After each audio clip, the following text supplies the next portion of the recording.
Nos ocupamos aquí de la propiedad textual denominada cohesión, una propiedad que nosotros asociábamos con este icono. Y es que efectivamente la cohesión tiene que ver con relaciones, con las relaciones que se establecen dentro del texto.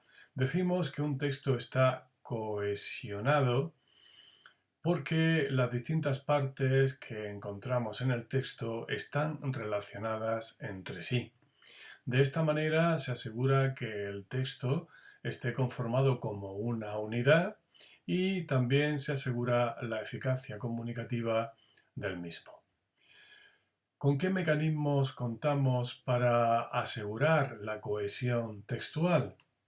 Básicamente son dos tipos de mecanismos. Mecanismos que sirven para mantener el referente a lo largo del texto y mecanismos que sirven para articular el discurso. Detengámonos en la denominación de uno y otro tipo de mecanismos para entender mejor a qué nos referimos. Mantener el referente. El referente es aquello de lo que se habla. Es decir, el referente podríamos entenderlo como sinónimo del tema, el tema del texto. Y efectivamente hay una serie de mecanismos, de instrumentos que sirven para asegurarnos de que a lo largo de todo el texto se sigue hablando del mismo tema, aunque el tratamiento del tema o la información que se da a propósito del tema se haga desde distintos puntos de vista o a propósito de diferentes aspectos del tema. Pero en cualquier caso, siempre ocupándose del mismo. En cuanto a articular el discurso, ello se refiere al hecho de que en el desarrollo de la información, ya lo comentábamos en relación con la propiedad de la coherencia, en el desarrollo de la información encontramos distintos momentos, ¿verdad? Distintas partes del texto, distintas partes estructurales del texto en el desarrollo de la comunicación.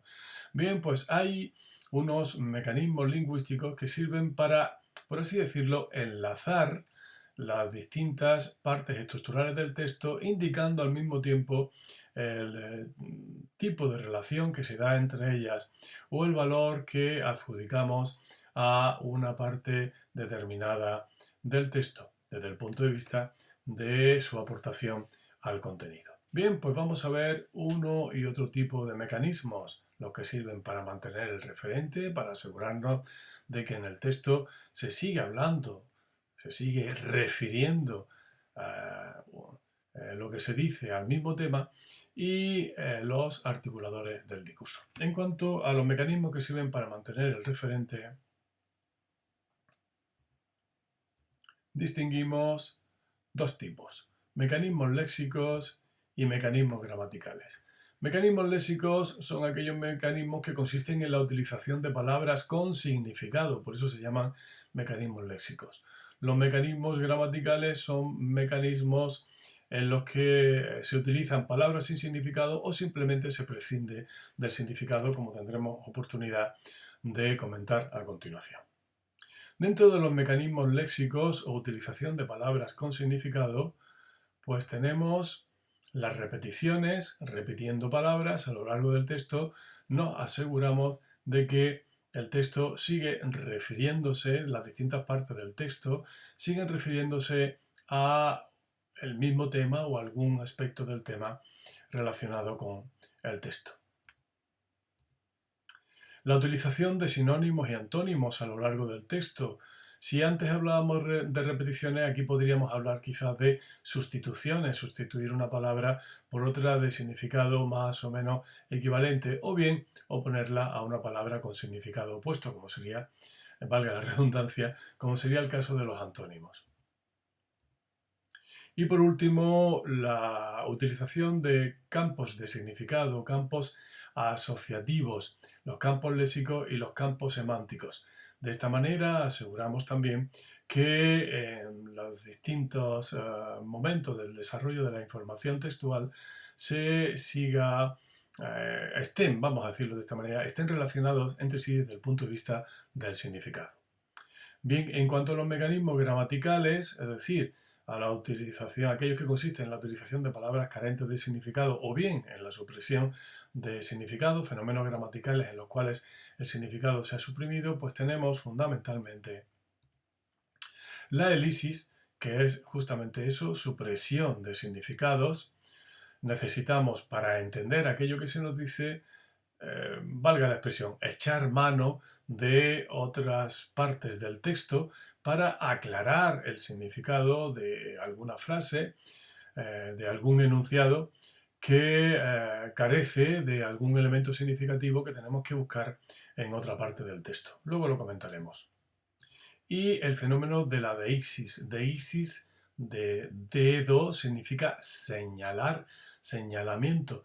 Y es un fenómeno gramatical que consiste en utilizar palabras sin significado o con un significado muy pobre que están señalando a otras palabras con significado que hay en el texto y las cuales necesitamos para comprender el significado de aquellos enunciados en los cuales aparecen las palabras gramaticales con función deíctica. Bien, esto puede parecer un poco prolijo y confuso, pero vamos a tratar de aclararlo a continuación mediante ejemplos. Ya veréis que es más sencillo de lo que parece.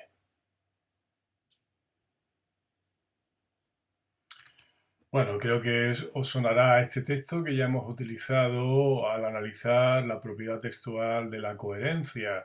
Así que no insistiremos en cuestiones relativas a su contenido. Ya recordaréis que se trataba de una carta en la que se solicitaba información sobre la oferta de libros para los niveles de tercero y cuarto de la ESO, una carta remitida por el jefe del Departamento de Lengua Castellana y Literatura del IES, Ángel Ganivet de Granada. Bien, vamos a centrarnos en uno de los tipos de mecanismos de mantenimiento del referente a lo largo del texto, es decir, de asegurarnos que el texto a lo largo de su desarrollo informativo pues sigue ocupándose del mismo tema. Señalábamos como primer mecanismo, bueno, y recordar que estos mecanismos léxicos consisten en la utilización de palabras con significado. Bien, decíamos que el primero de estos mecanismos léxicos consiste en la repetición de algunas palabras. Si analizamos este texto, veremos que hay algunas repeticiones, como en el caso de departamento. Ponemos otro ejemplo, el de información. Efectivamente se repite y observad que son palabras que están relacionadas efectivamente con el tema del texto, que era la solicitud de información por parte de un departamento de lengua castellana y literatura.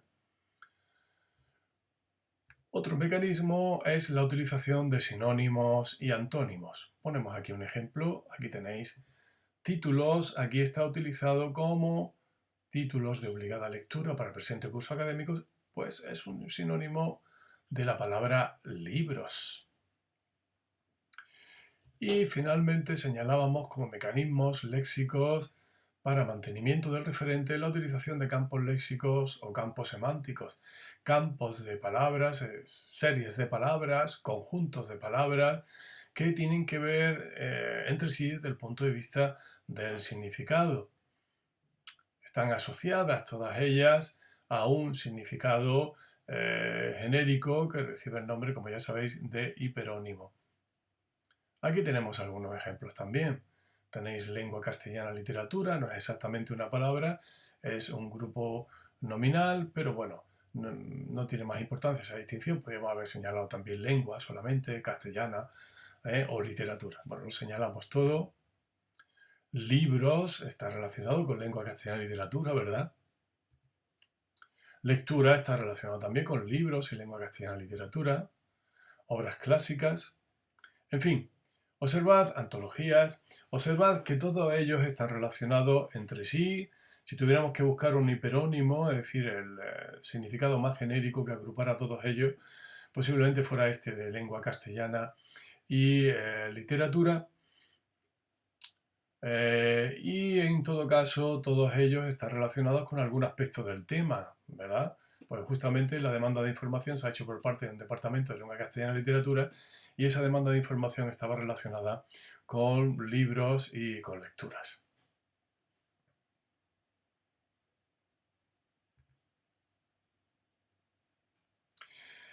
El segundo tipo de mecanismos que sirven para mantener el referente, es decir, para asegurarnos de que a lo largo de todo el texto se sigue hablando de alguna manera, de una manera o de otra, del mismo tema, son los llamados mecanismos gramaticales. Aquí lo que tenemos son palabras que no tienen significado y que remiten a otras palabras que sí lo tienen. Sería el caso de la de Isis. Y aquí tenemos también algunos ejemplos. Por ejemplo, necesitamos recabar sobre ello. Para saber qué es ese ello, tenemos que echar mano de decidir cuáles sean los títulos de obligada lectura para el presente curso académico. Es decir, para entender esta frase, tenemos que echar mano de, valga la expresión, de la frase anterior. Y ello lo indicamos mediante esta palabra que tiene un significado muy pobre, muy genérico, es un pronombre y ya sabéis que esa es una de las características de estas categorías gramaticales. Aquí tenemos otro pronombre índice, elegirlos. No sabemos si decimos elegirlos de qué estamos hablando, ¿verdad? Para saberlo tenemos que acudir a los títulos de obligada lectura para el presente curso académico. Eso es lo que se va a elegir. En este caso, y en el anterior, no lo hemos comentado, pero en ambos casos, cuando el mecanismo deístico remite a una palabra o expresión que ha aparecido anteriormente, estamos hablando de anáfora.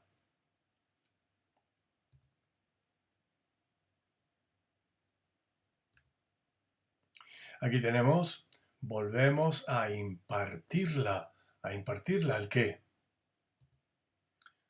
Sí, señor, la asignatura de comentario selectivo de textos. Bien, es otro caso de anáfora. Si no hubiéramos encontrado algún caso en el que el señalamiento se hiciera sobre una palabra que va después y no antes, entonces nos encontraríamos con lo que se denomina catáfora.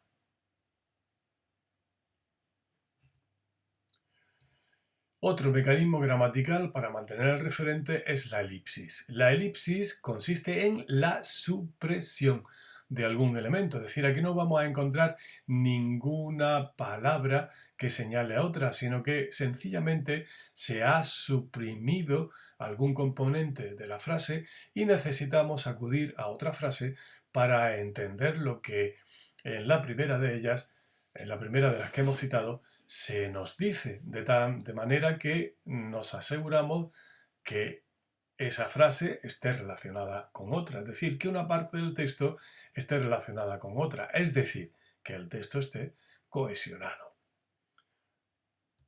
Aquí tenemos un caso. Necesitamos es primera persona del plural, pero no se sabe exactamente quiénes somos los que necesitamos recabar sobre ello el máximo de información posible. Pues acudimos a nuestro texto y sabemos que quienes necesitamos eso somos los miembros de este departamento. O en han atendido. ¿Quiénes son los que han atendido nuestras peticiones? Pues si acudimos al texto, veremos que quienes han atendido nuestras peticiones son justamente los responsables de la editorial Punta de Lanza. ¿Veis? En ambos casos lo que hay es una elipsis. Se han suprimido los sujetos.